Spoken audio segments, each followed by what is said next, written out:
Aujourd'hui on va se défouler un peu puisqu'on va tester la pelle de survie de chez Octop.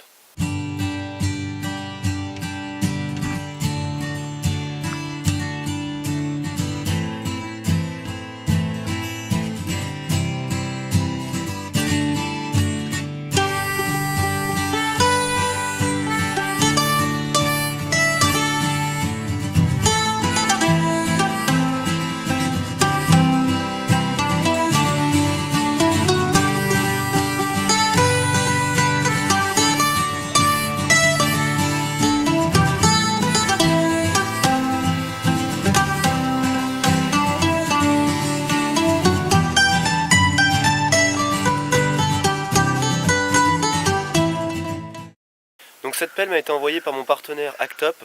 Donc en fait c'est une marque qui vend des produits partout dans le monde. Cette société est basée en Allemagne, à Munich. Et donc ils m'ont envoyé pour que je la teste et pour que je vous donne mon ressenti. Dans un premier temps, je vous propose de parler d'un petit peu de ses caractéristiques. Donc pour ce qui est de ses caractéristiques, c'est une pelle qui pèse 1,2 kg à peu près. Elle possède une longueur d'environ 80 cm. On va voir que c'est très appréciable par la suite lors de tests. Elle est faite d'un alliage d'aluminium et d'acier inoxydable. Et donc cette pelle ne peut pas rouiller puisqu'elle est anti-corrosif. Donc la plaque de la pelle mesure 16 cm sur 13. Donc cette pelle va être très pratique pour tous ceux qui veulent faire de la chasse, des activités outdoor, de la randonnée, de la pêche, etc. C'est une pelle qui possède de nombreux outils, tout ça en restant très légère. On peut voir que le manche est ergonomique et ils y ont ajouté un grip qui permet un bon confort sur le manche. On peut se servir de cette pelle dans plusieurs positions, donc comme droite ici. Ici la pelle est plutôt en format pioche, donc elle va nous servir à gratter, à enlever la terre ou la neige. Donc avec la pelle est livrée cette sacoche qui possède un passant ceinture et ici une dragonne que l'on peut enlever quand on veut grâce au système de mousqueton en plastique que l'on peut retrouver ici. Voilà, elle permet de ranger la pelle comme il faut avec l'intégralité de ces outils. Cette sacoche est faite en nylon, mais c'est un nylon de très bonne qualité je trouve. C'est vraiment épais. Et ici on peut retrouver un étui pour la plaque de la pelle qui va permettre à ne pas découper la sacoche qui est offerte. Donc voilà, pareil, un étui en nylon, toujours de couleur kaki, un peu sable. Bon et bien maintenant nous allons voir ensemble toutes les fonctionnalités que propose cette pelle. Sur la plaque de la pelle, on peut avoir un côté tranchant. Et quand je dis tranchant, ça coupe vraiment. Vous pouvez voir ici le tranchant. De l'autre côté ici, on a des serrations. Donc en fait c'est une scie pour couper le bois. Ici on peut retrouver un ouvre-bouteille. Et là on a deux trous du même diamètre qui vont permettre de resserrer des boulons. On peut observer un dessin gravé sur la pelle qui est assez beau je trouve. Donc voilà cette forme de trident. Au cul de la pelle on peut retrouver une boussole avec des inscriptions fluo qui permettent une bonne visibilité. La corde qui est ici, c'est moi qui l'ai rajoutée, elle n'est pas vendue avec la pelle. Donc si on dévisse le cul au niveau de la boussole, on peut y retrouver un fire steel.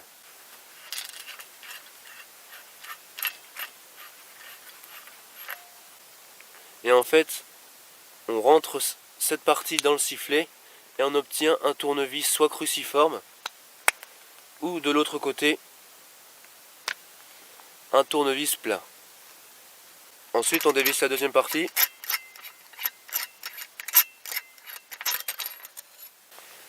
Alors ici on va retrouver un outil assez appréciable puisqu'ici on a un couteau, toujours un ouvre-bouteille, et de l'autre côté une scie. Donc voilà, donc c'est assez petit, hein, faut voir sur ma main.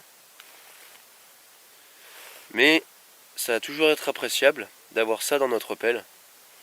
Donc voilà, donc le couteau coupe relativement bien, même si c'est pas un couteau de camp quoi, ou ça vaut pas un Opinel.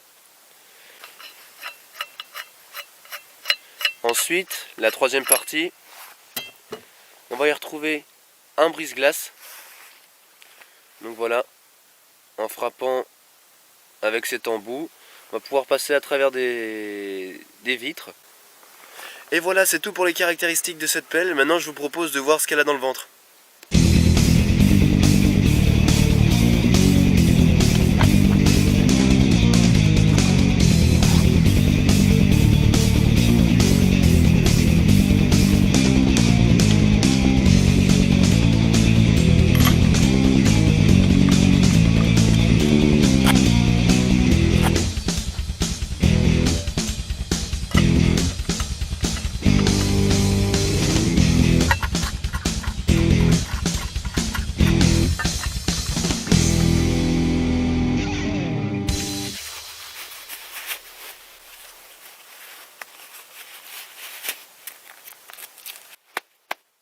pour tester la pelle, ce que je vous propose premièrement, c'est de l'utiliser en fonction pelle, quoi.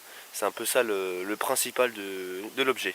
Donc on va essayer ça tout de suite. Je pense que là c'est un gros test pour elle puisque le sol est très très gelé, c'est vraiment du béton. Donc voilà.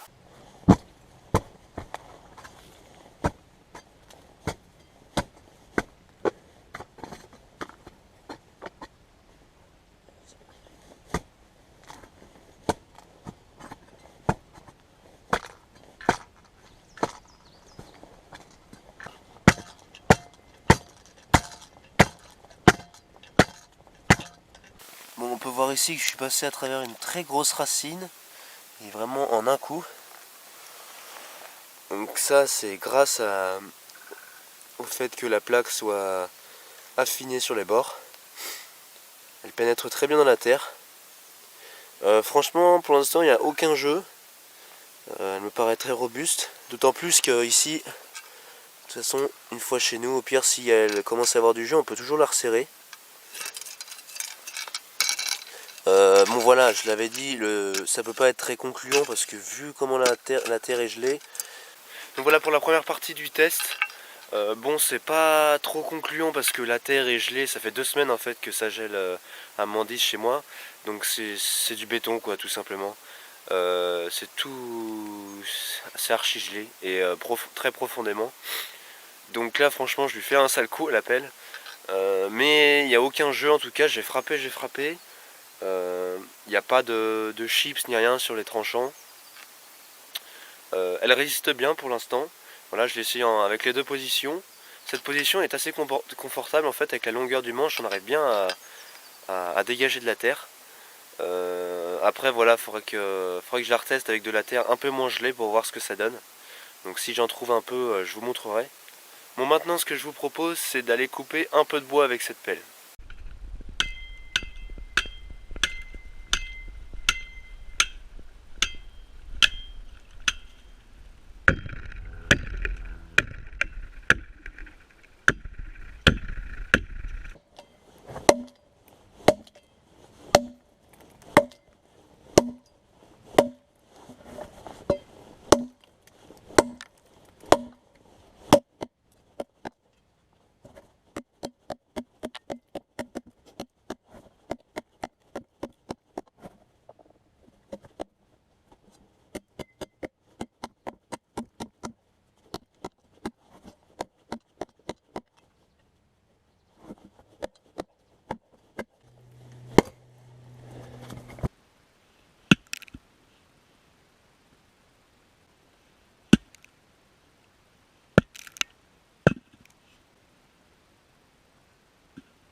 Donc là je viens de tester la scie et le couteau.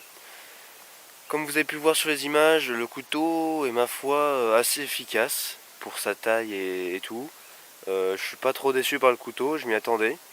Mais pour la scie, donc comme vous avez vu sur les images, on peut pas passer plus gros. On peut pas passer à travers plus gros avec cette scie que allez, un diamètre de 4 cm, 4-5 cm. Après ça fait trop gros. C'est déjà pas mal. Mais ouais, un peu déçu par la scie et aussi j'ai testé la scie sur la pelle. Donc un peu déçu par cette scie. Ça fait toujours le travail mais on gagne du temps à taper comme une hache comme j'ai fait avec la pelle là. Ça par contre c'est très très efficace. La pelle rentre bien dans le bois. Comme en plus on a un long manche, c'est très efficace on a une bonne inertie. Après là j'ai testé le côté scie, c'est une catastrophe en fait, ça fait rien du tout. Donc cette serration peut plutôt, je pense, servir à couper plus de la corde, etc. Mais au niveau bois ça sert à rien. Voilà, bon c'est pour ça aussi qu'ils ont mis une scie à l'intérieur des outils. Mais même la scie de toute façon n'est pas non plus trop potable. Bon, je vais continuer mes petits tests.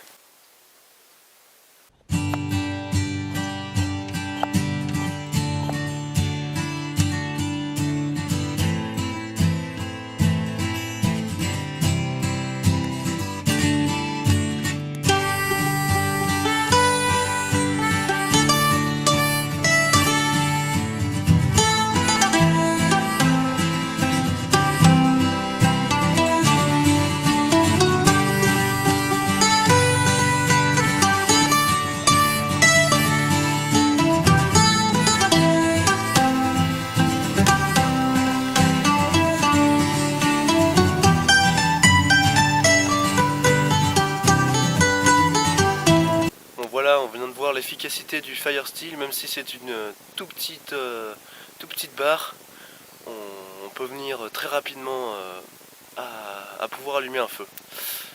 Et donc voilà, ces tests sont finis. Le point fort de la pelle, alors déjà je pense qu'elle est vraiment très solide. Je suis passé à travers de très gros troncs, il n'y a pas du tout de chips sur les tranchants, il n'y a pas un seul pet sur l'acier. Le manche est très confortable, d'un bon diamètre. C'est vrai que la longueur est très appréciable. Le fait qu'il y ait plein d'outils permet vraiment de survivre en forêt, là comme on l'a vu. Ça permet de faire un feu, de couper du bois, de s'orienter avec la boussole. On peut faire vraiment plein de choses. En point négatif, je dirais que en fait, les parties viennent à se desserrer quelquefois. Donc il faut bien les resserrer à chaque fois. Et franchement c'est ça, oui, et les scies qui sont un peu inefficaces. Mais globalement c'est une pelle qui peut vraiment être utile lors de nos sorties. Et je pense qu'elle peut nous permettre de survivre, voilà. Et voilà, cette vidéo est terminée. J'espère vraiment que j'aurais pu vous faire bien découvrir cette pelle. Je vais vous mettre un code promo dans la description si vous voulez vous acheter la pelle. Tu peux t'abonner si tu veux, partager. Et moi je te retrouve pour de nouvelles aventures. Allez, salut!